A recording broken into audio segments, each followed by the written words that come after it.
Baikunth teacher training school Amlauri Siwan में रविवार को प्रबुद्ध नागरिक सम्मेलन का आयोजन किया गया। इस मौके पर नए भारत के निर्माण में सरकार की भूमिका विषय पर संगोष्ठी का उद्घाटन पूर्व केंद्रीय मंत्री, सारण सांसद व भाजपा के राष्ट्रीय प्रवक्ता राजीव प्रताप रूढ़ी, बिहार सरकार के पथ परिवहन मंत्री नंदकिशोर यादव, भाजपा जिलाध्यक्ष मनोज कुमार सिंह व रमेंद्र राय ने संयुक्त रूप से दीप प्रज्वलित कर किया। बात जो है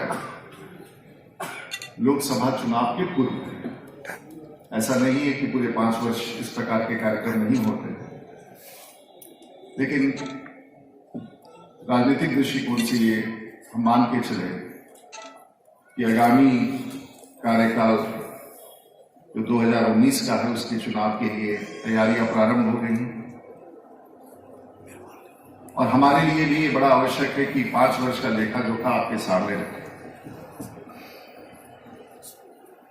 लेकिन कुछ और विषय है जिस पर हम सब लोग अगर विमर्श करके आगे बढ़े तो शायद आपके लिए भी, क्योंकि मात्र काम का आधार किसी देश के लिए, किसी राज्य के लिए कुछ राजनीतिक सिद्धांत, कुछ राजनीतिक मुद्दे, कुछ फिलॉसफी, कुछ सोच, ये भी बड़ा आवश्यक होता है। और आज हम लोग जिस राजनीतिक पार्टी के मंच पर हैं, जिसके आप बहुत सारे सदस्य भी होंगे, जब हम ये चर्चा करते हैं कि दुनिया की सबसे बड़ी राजनीतिक पार्टी, तो ये समझना बड़ा, हम लोग कह देते हैं कि सबसे बड़ी राजनीति, लेकिन उसको आगे अगर परिभाषित करना चाहें, जो हमारी बहनें हैं, जो हमारे यहाँ प्रोफेसर्स हैं, जो इंटेलेक्चुअल्स हैं, जो पत्रकार हैं, तो 125 करोड़ की आबादी है और दुनिया की तीसरी सबसे बड़ी आबादी जो धरती पर है वो दूसरी सबसे बड़ी आबादी चीन के बाद अगर कहीं है तो भारत में। और अगर धरती पर चलने वाला पांचवा और छठा, तीसरा, चौथा, पांचवा, छठा व्यक्ति अगर कोई धरती पर आप कहीं भी पहुंचा है तो या तो भारतीय होगा या चीनी होगा, और पूरा विश्व आगे 1, 2 और 3 व्यक्ति जो होगा वह पूरा विश्व होगा। और उस देश में जब हम 125 करोड़ के देश की बात करते हैं और जिसमें निरंतर संख्या की वृद्धि हो रही है, तो उस देश में एक राजनीतिक पार्टी है जिसका नाम है भारतीय जनता पार्टी और जिसकी सदस्यता 12 करोड़ है। अब ये सामान्य नहीं है, शायद कांग्रेस पार्टी का अगर उनका पंजीकरण होता होगा, सदस्यता होता होगा, लेकिन उसकी लोकतांत्रिक व्यवस्था नहीं है। लेकिन दुनिया में अगर सबसे बड़ी लोकतांत्रिक पार्टी जिसकी सदस्यता है तो वो भारतीय जनता पार्टी, और ये बात साधारण नहीं। और जब हम ये कहते हैं कि हमारी पार्टी इतनी बड़ी पार्टी है आज, और आजादी के 70वें गणतंत्र दिवस समारोह के बाद आज हम ये बात कह रहे हैं, तो 70 वर्ष का मार्ग, पहले जनसंघ, उसके बाद जनता पार्टी, उसके बाद भारतीय जनता पार्टी, और अब हम यहां तक पहुंचे। ये 70 वर्ष का यात्रा है जिसको पूरा किया। और ऐसा क्या है कि जब एक समय था कि सभी राजनीतिक पार्टियां मिल करके औसतन कांग्रेस का विरोध करती थी, आज देश में एक ऐसी स्थिति है कि सभी राजनीतिक पार्टियां मिल करके भारतीय जनता पार्टी का विरोध। ऐसा क्या बाबू वीरपुर सिंह ने 80 साल की उम्र में अंग्रेजों की गोली जब बाह में लगती तो बाह काट के गंगा में अर्पित करते समय कभी मुख्यमंत्री बनने के बारे में सोचा था? नहीं। हजारों लोग फांसी के फंदे पर चढ़ गए, प्राणों की आहुति दे दी, लाखों लोग जेल गए, बदन पे लाठियां खाई, मारे गए लोग। आखिर क्यों? कौन सा सपना था?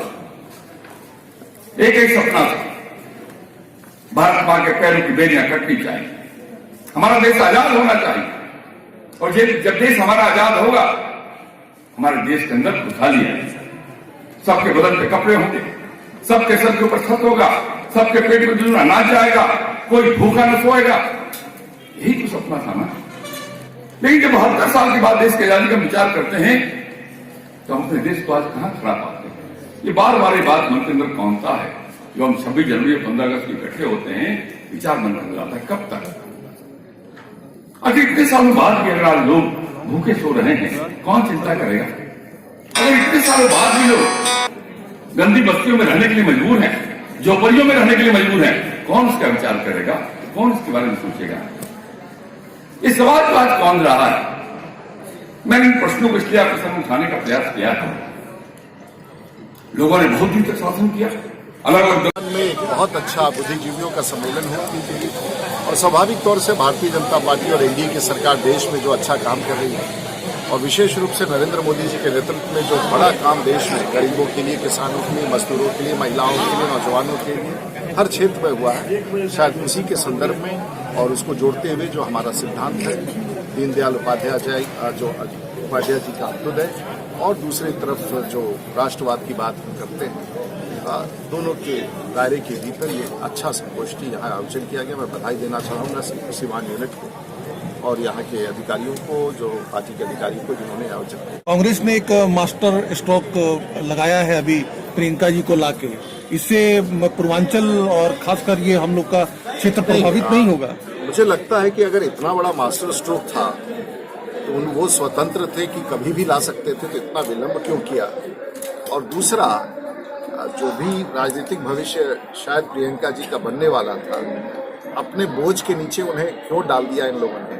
और तीसरा, प्रियंका जी आई हैं तो साथ में रॉबर्ट वाड्रा जी का भी बड़ा बोझ लेके आई। ये अभी कांग्रेस फ्रंट फुट पे है क्योंकि 3 राज्यों के बाद जो है उसे ऐसा लगता है कि कांग्रेस जिसे आप फ्रंट फुट पर कह रहे हैं, उनकी यही स्थिति है कि जिस समझौते में वो भाग ले रहे हैं तो उत्तर प्रदेश में उनको मात्र मायावती जी और अखिलेश जी के बीच में 2 सीटें प्राप्त हुई। तो वहां उन्होंने घोषणा किया है कि हम अलग लड़ेंगे।